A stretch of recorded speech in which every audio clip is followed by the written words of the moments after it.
Republic Act No. 9710. The Magna Carta of Women. Section 1. Short title.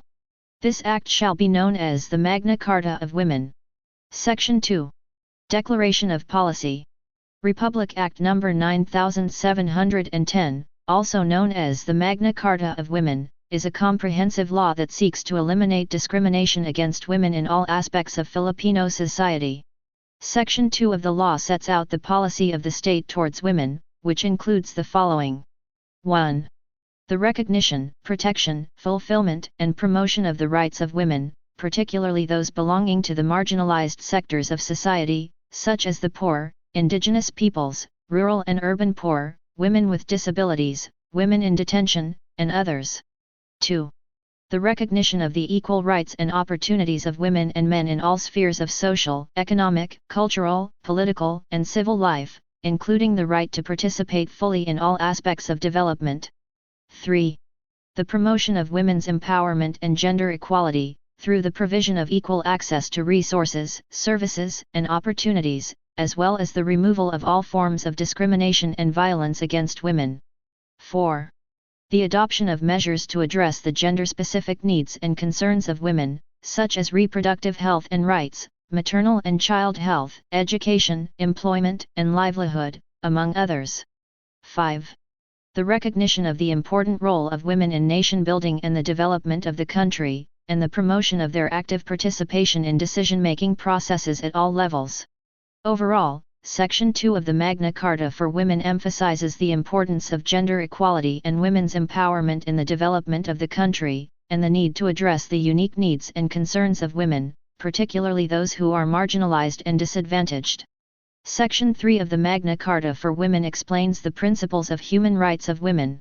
It emphasizes that human rights are universal, indivisible, interdependent, and interrelated, and that all individuals are equal regardless of their gender, ethnicity, age, language, sexual orientation, race, religion, or other status.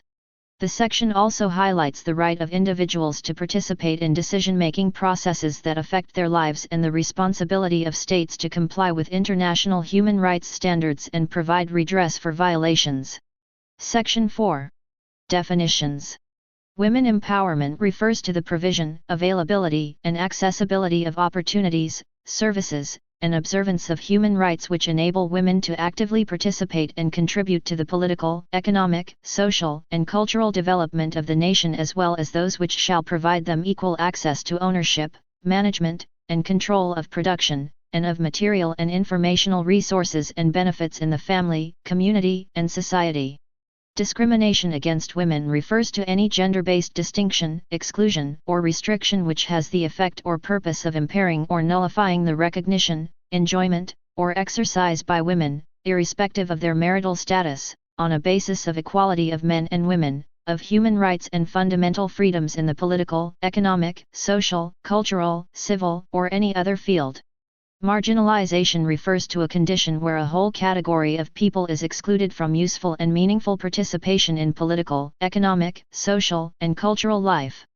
Marginalized refers to the basic, disadvantaged, or vulnerable persons or groups who are mostly living in poverty and have little or no access to land and other resources, basic social and economic services such as health care, education, water, and sanitation, employment and livelihood opportunities, housing, social security, physical infrastructure, and the justice system.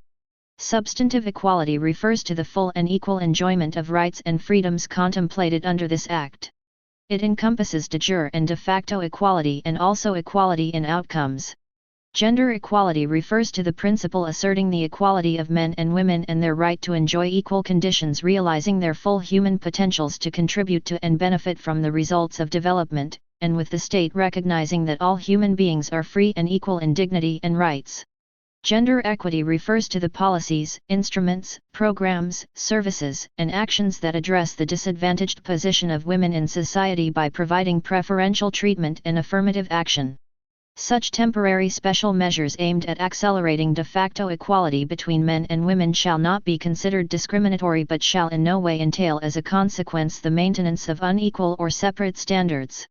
These measures shall be discontinued when the objectives of equality of opportunity and treatment have been achieved. Gender and development, GAD, refers to the development perspective and process that are participatory and empowering, equitable, sustainable, free from violence, respectful of human rights, supportive of self-determination and actualization of human potentials. It seeks to achieve gender equality as a fundamental value that should be reflected in development choices, seeks to transform society's social, economic, and political structures and questions the validity of the gender roles they ascribe to women and men, contends that women are active agents of development and not just passive recipients of development assistance, and stresses the need of women to organize themselves and participate in political processes to strengthen their legal rights. Violence against women refers to any act of gender-based violence that results in, or is likely to result in, physical, sexual, or psychological harm or suffering to women, including threats of such acts, coercion, or arbitrary deprivation of liberty, whether occurring in public or in private life. Temporary special measures refers to a variety of legislative, executive, administrative, and regulatory instruments, policies, and practices aimed at accelerating this de facto equality of women in specific areas. These measures shall not be considered discriminatory but shall in no way entail as a consequence the maintenance of unequal or separate standards. They shall be discontinued when their objectives have been achieved. Gender mainstreaming refers to the strategy for making women's as well as men's concerns and experiences an integral dimension of the design, implementation, monitoring, and evaluation of policies and programs in all political, economic, and societal spheres so that women and men benefit equally and inequality is not perpetuated. It is the process of assessing the implications for women and men of any planned action, including legislation, policies, or programs in all areas and at all levels.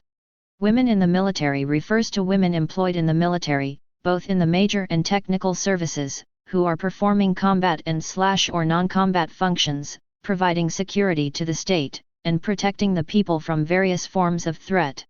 It also includes women trainees in all military training institutions.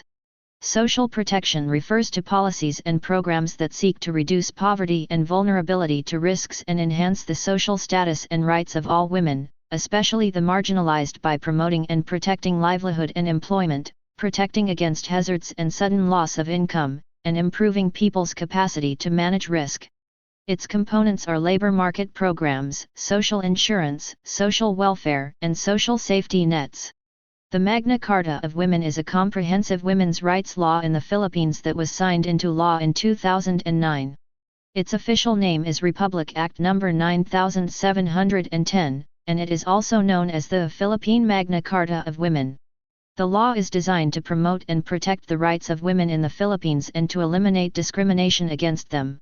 It covers a wide range of issues, including violence against women, political participation, economic empowerment, education, health, and other areas where women face discrimination.